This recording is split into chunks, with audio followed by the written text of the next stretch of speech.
आज इस प्रेस वार्ता में आप सबका स्वागत है।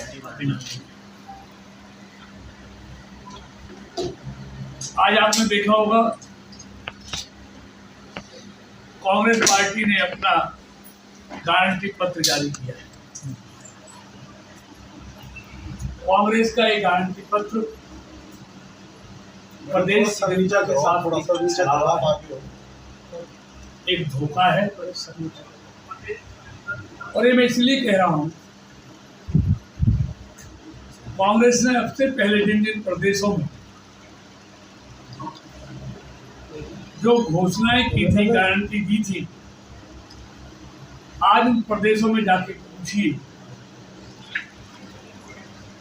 कि उनकी घोषणाएं का क्या हुआ। धोखा देना,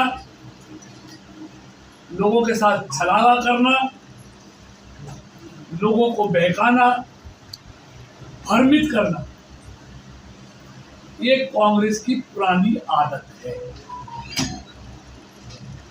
अभी आप देखेंगे कांग्रेस ने अपनी गारंटी में कहा है कि हम 2 लाख युवाओं को सरकारी नौकरी देंगे। कैसे देंगे? उसका जीता जाता प्रमाण उनका कांग्रेस का विधायक ये कहता है कि नौकरी देंगे खर्ची और पर्ची से।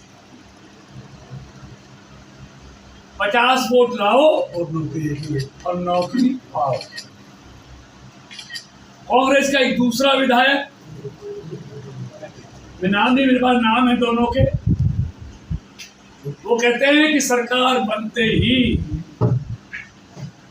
हम सबसे पहले रिश्तेदारों को, अपने सभी सगे संबंधियों को नौकरी देंगे। ये है कांग्रेस का असली चेहरा, यानी काबिलियत को दफन कर देंगे।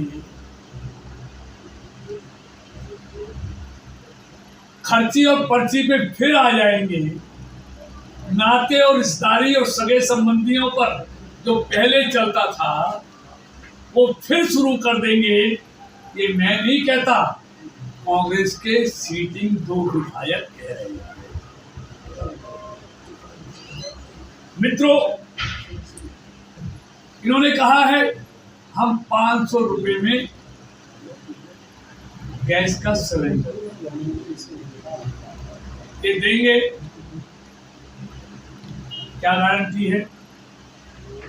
अरे नायब सैनी जी की सरकार ने, जिनकी 1,80,000 तक जिनकी आमदनी है, ऐसे लगभग 50 लाख परिवारों को उन्होंने 500 रुपए में सिलेंडर देना चाहा। तो क्या गारंटी है?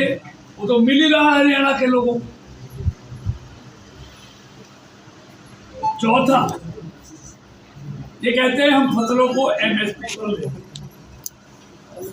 मित्रों, मैं पूछना चाहता हूं, ये बताएं जब 10 साल इनकी सरकार थी, कितनी फसलों का एमएसपी पर खरीद करते थे? कि 4 फसलों को एमएसपी पर खरीदते थे। और नायब सैनी जी की सरकार 27 फसलों को आज एमएसपी पर खरीद रही है।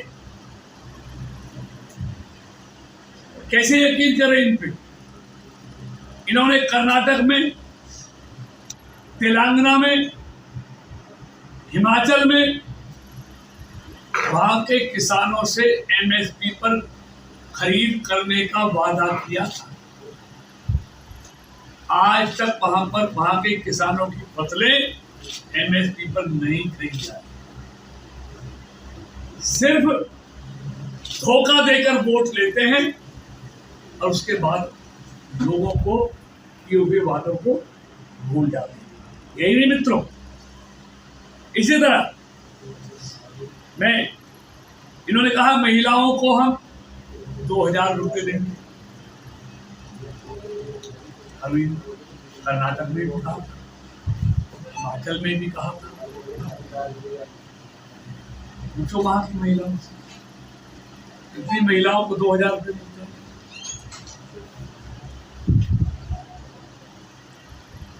ये 2000 रुपये कैसे देंगे?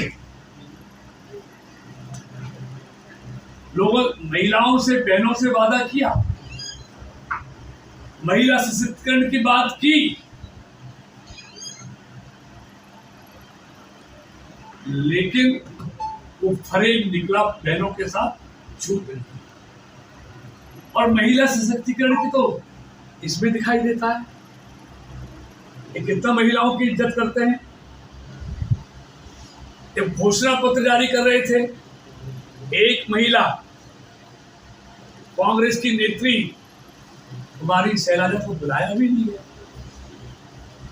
यही नहीं, किस तरह कांग्रेस के एक नेता ने उनके लिए जाति सूचक गालियां दी। क्या यही इनका वादा है महिला सशक्तिकरण का? मित्रों, यही नहीं, मैं यही पूछना चाहता हूं। ये कहते हैं हम पुरानी पेंशन देंगे, लेकिन पेंशन तो कैसे देंगे? आज हिमाचल में जाकर देखिए, पेंशन तो तब दी जाएगी 2 महीने से वहां के कर्मचारियों को तनख्वाह के लाले पड़े हुए, तनख्वाह नहीं मिल रही है।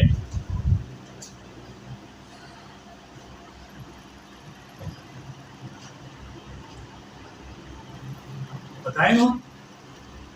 और वैसे भी मोदी जी की सरकार ने नई पेंशन सबके लिए जारी कर दी है, पूरे देश के लिए जारी कर दी है नई पेंशन स्कीम। सारे लोग उससे संतुष्ट हैं। मित्रों, यही नहीं, इन्होंने विधवाओं को, दिव्यांगाओं को 6000 रुपये पेंशन देने का गारंटी में जिक्र किया। मित्रों, मैं कहता हूं, ऐसे ही वादे इन्होंने हिमाचल में, तेलंगाना में, कर्नाटक में किए। जब ये 10 साल सत्ता में थे, जब 2004 में सत्ता में आए, तो 300 रुपए विधवा, दिव्यांग और बुढ़ापा पेंशन मिलती थी। 10 साल में इन्होंने 700 बढ़ाई, 1000 छोड़ कर गए 2014 में। लेकिन हमारी सरकार आई तो हमने 1000 से 3000 की। कैसे यकीन करेंगे? यही वादा इन्होंने, जैसे कहा, कर्नाटक, तेलंगाना, हिमाचल में नहीं दिया, ठेंगा दिखा दिया। ये तो इन्हीं की सरकारें हैं। ये 100 गज के प्लॉट देने की गारंटी दे रही। नायब सरकार ने पहली कलम से 20,000 गरीबों को 100 गज के प्लॉट दे दिए। और यही नहीं, और मोदी जी की सरकार ने तो हर घर पर सोलर लगाकर हर घर को, ऐसे गरीब लोगों के घरों को 0 बिल आने की गारंटी दी मोदी जी की सरकार ने पूरे देश के गरीबों को, कि एक भी पैसा उनको बिल ना दे।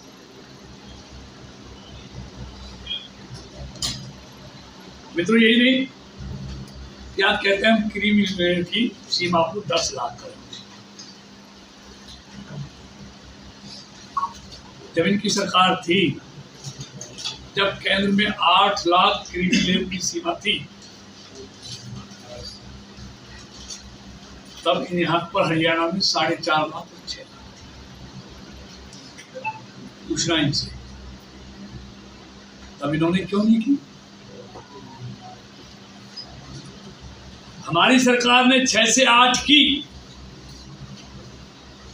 लेकिन जब इसकी सरकार थी तो इन्होंने 4.5 लाख और 6 लाख। तो मेरा कहने का मतलब है, कांग्रेस का सब ये लोगों के लिए छलावा है, झूठ पर आ जाने, ये घोषणा पत्र है, इनकी पुरानी आदत है, धोखा दो और सत्ता कब्जा। हरियाणा के लोग, हरियाणा का मतदाता बहुत ज्यादा, वो जानता है इस कांग्रेस को अच्छी तरह। जब इनके हाथ में देने की ताकत थी तब इन्होंने ना गरीबों को कुछ दिया, ना किसानों को दिया, ना व्यापारियों को दिया, ना युवाओं को दिया, ना महिलाओं को दिया, ना अन्नदाता को दिया। अगर मैं विस्तार से बात करूं, ये एमएसपी गारंटी देते हैं। एमएसपी की बात छोड़ो, किसानों के फसल के मुआवजे के 2-2 रुपए के चेक देते हुए हम 2-2 रुपए। तो इनको जब सत्ता में थे ना अन्नदाता की चिंता थी, ना गरीब की चिंता थी, ना महिला की चिंता थी, ना युवा की चिंता थी, किसी की चिंता नहीं थी। कहते हैं जब रंग दिया तो जब लोगों ने सत्ता से बाहर कर दिया तो अब इनको सारी चीजें याद आ गई। लेकिन सत्ता में आने के बाद ये मुकर जाते हैं, ये अपनी कोई कमिटमेंट को पूरा नहीं करते। उसका जीता जागता उदाहरण है तेलंगाना, कर्नाटक और हिमाचल। मित्रों, आज अगर पूरे भारत में सबसे ज्यादा तेल महंगा कहीं मिलता है, डीजल और पेट्रोल, तो जहां ये कांग्रेस की सरकारें हैं आज वहां मिलता है। हिमाचल देखो, कर्नाटक देखो, तेलंगाना देखो, चुनाव के तुरंत बाद 3 रुपए डीजल पर और 3 रुपए पेट्रोल पर वैट बढ़ा दिया है। जहां जहां बीजेपी की सरकारें हैं वहां डीजल और पेट्रोल पर वैट कम किया गया, और जहां जहां कांग्रेस की सरकारें हैं वहां डीजल और पेट्रोल पर वैट बढ़ाया गया। सबसे ज्यादा महंगा तेल आज वहां के लोगों को मिलता है। इनकी कतरी और कतरी में अंतर। तो इसलिए मैं आपके माध्यम से इनके इस छलावे वाले, धोखा देने वाले, भ्रमित करने वाले, गुमराह करने वाले घोषणा करता हूँ, खंडन करता हूँ। ये सिर्फ हरियाणा के सीधे साधे भोले भाले लोगों से वोट बटोरने के लिए किया गया है, वरना वही सरकार, वही पार्टी का नेता जब सत्ता में था तब उन्होंने इन वर्गों के लिए कुछ नहीं किया, और केंद्र में भी सरकार होते हुए, प्रदेश में भी सरकार होते हुए कुछ नहीं किया, सिवाय धोखे के कुछ नहीं दिया। हरियाणा के लोगों ने 10 साल का कार्यकाल आज भी नहीं भूले हैं, जब विकास और रोजगार सिर्फ कुछ जिलों तक सीमित कर दिए गए। लेकिन भाजपा की सरकार आने के बाद सबका साथ और सबका विकास, हरियाणा एक हरियाणवी खुद के मद्देनजर सबका, पूरे हरियाणा के एक कोने से लेकर दूसरे कोने तक सबका विकास भी बराबर किया गया, रोजगार भी काबिलियत के आधार पर दिया गया। कोई सिफारिश और पैसे के आधार पर रोजगार देने वालों का जमाना लग गया। लेकिन कांग्रेस के सीटिंग विधायकों के बयानों से आज ये जग जाहिर हो गया है। ये हरियाणा में जो काबिल बच्चे हैं, जो लायक बच्चे हैं, जो पढ़ लिख कर अपनी मेहनत और परिश्रम से जो आज रोजगार पाए हैं, इनकी पढ़ने में रुचि बढ़ गई है, वो उस रुचि को फिर से समाप्त करने की तरफ इनके बयान ही दिखा रहे हैं, लेकिन कदापि नहीं। लेकिन अगर बात करें जब कांग्रेस की सरकार थी तब क्या रेट था और आज क्या रेट है? लेकिन राजेंद्र, ये सब अंतर्राष्ट्रीय अलग से ऑयल कंपनियां बैठने पर अंतर्राष्ट्रीय मार्केट के हिसाब से, और सिर्फ तेल क्यों, अगर आज से 50 साल पहले जाए तो 20 चावल और दाल किस रेट में। लेकिन मैं ये कहना चाहता हूँ, आज अभी लिखा होगा, आज आपने पढ़ा होगा, पिछले 4 महीने की न्यूनतम महंगाई दर 1.3 आज सबसे कम है। 2 अंकों में होती थी महंगाई, पिछले 10 सालों में सिंगल डिजिट में है, सिंगल। जीएसटी के दायरे में तो नहीं लाते। देखिए ये फाइनेंस मिनिस्टर बताएंगे, और उसके लिए सारे राज्य सरकारों की सहमति होनी चाहिए। सारे राज्य सरकार कह दें, विपक्षी सरकारें लिख के दे दें जीएसटी में ले आए।